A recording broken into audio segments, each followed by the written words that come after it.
This is the new analysis that comes tonight in this lecture that my students around the world will be looking forward to. Something strange happened when the Egyptian armed forces deposed Morsi, the coup d'etat. And we thought, well, maybe the Zionists have lost one here because they wanted these Islamic governments. The United States, Britain and Europe are all very angry with the armed forces. They say, no, this is not democracy. Morsi must be released. He's on the house arrest, I think. He came. And the government must be restored, says Washington and London and Paris and so on. But the Egyptian armed forces is not listening to them. No. Then Washington said, we're going to cut off the aid. Because Washington has been giving Egypt a lot of aid. As a result of which the Egyptian economy is surviving. Without that aid is gone. When Washington said we're going to give up the aid, take away the aid that we're giving you unless you can restore Ikhwan. Guess what Saudi Arabia did? For the last 70 years or 80 years of Saudi Arabia has been in existence. Saudi Arabia has been a very meek follower, camp follower of Uncle Sam. Like the American kingdom of Saudi Arabia. Never stepping out of line. Always following Uncle Sam. Ikhwan and Saudi Arabia were very friendly with each other for many, many years. And when Ikhwan took power in Egypt, the Saudis were bankrolling Ikhwan, providing them with funds, providing them with support. And Ikhwan turned to Saudi Arabia for religious inspiration. Saudi Arabia now does something strange. Immediately the Egyptian armed forces took over the country, the Saudis dumped Ikhwan. The Saudis say they are terrorists, parroting the official line. These are terrorists. And the Saudis respond with support for the Egyptian armed forces. And then with a slap on the face of Washington that is still stinging Washington, the Saudi says, if you take away the aid, we will give that back to you and we'll give you more. The Arabs will give you more than the Washington can take away from you. This is not characteristic Saudi behavior. So we have a duty as analysts, as scholars of Islam, trying to explain the reality of the world today to the Muslim world, to the Muslim masses. We have a duty to explain why is Saudi Arabia behaving like this. The answer is, the Saudis knew that we are now on the doorstep of great wars. The Saudis knew that the attack on Syria is coming.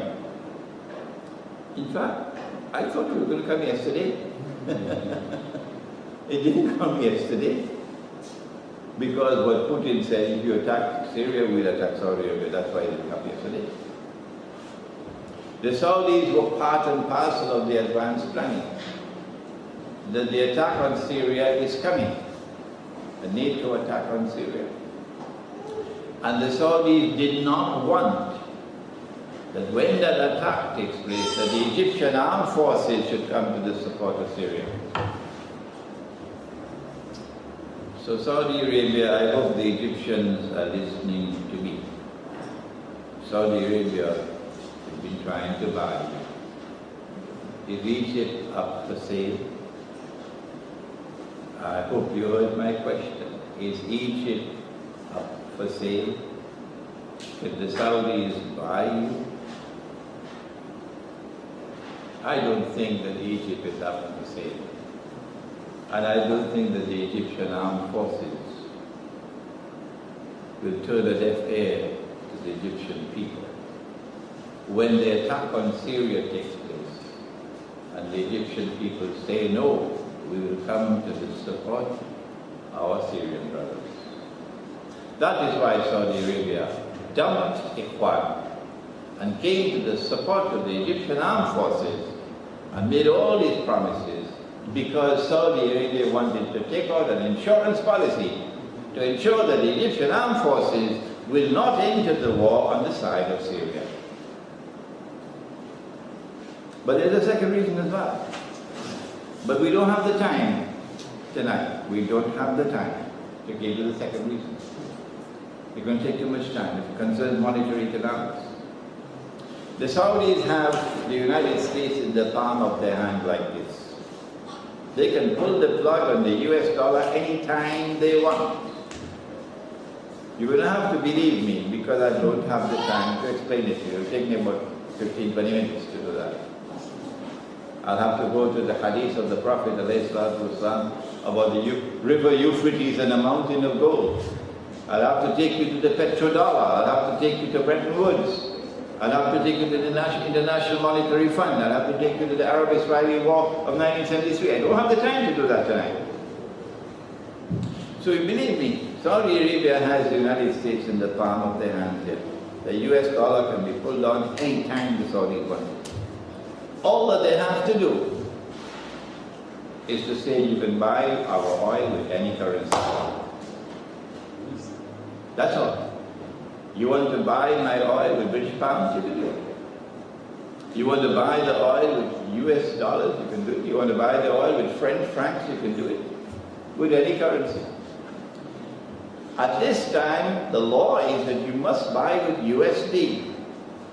And that is what is keeping the US dollars, USD alive. Because Saudi Arabia slapped the United States and slapped the Western world so powerfully with that statement to the Egyptian armed forces, they've sent a message. I don't like to use this word, but it has to be used. This is blackmail. If the US dollar collapses, the US economy will collapse. And there will be riots in the United States, and Obama knows that. People are going to be killed in the United States. There's going to be civil war in the United States if the US dollar collapses. And the Saudis can cause it to collapse anytime they want. So this is called blackmail. Saudi Arabia is acting on behalf of Israel. Saudi Arabia is Israel's most strategic ally at this time. This will astonish our people who don't know the facts of what's happening in the world. The stage is now set for the United States to begin dancing to the Saudi drum beats. Otherwise the US dollar will be destroyed. How long will this last? Will patriotic Americans stand up and say no? If we have to turn to another currency, let's do it. But we're not going to be held hostage by those who want to threaten the US dollar.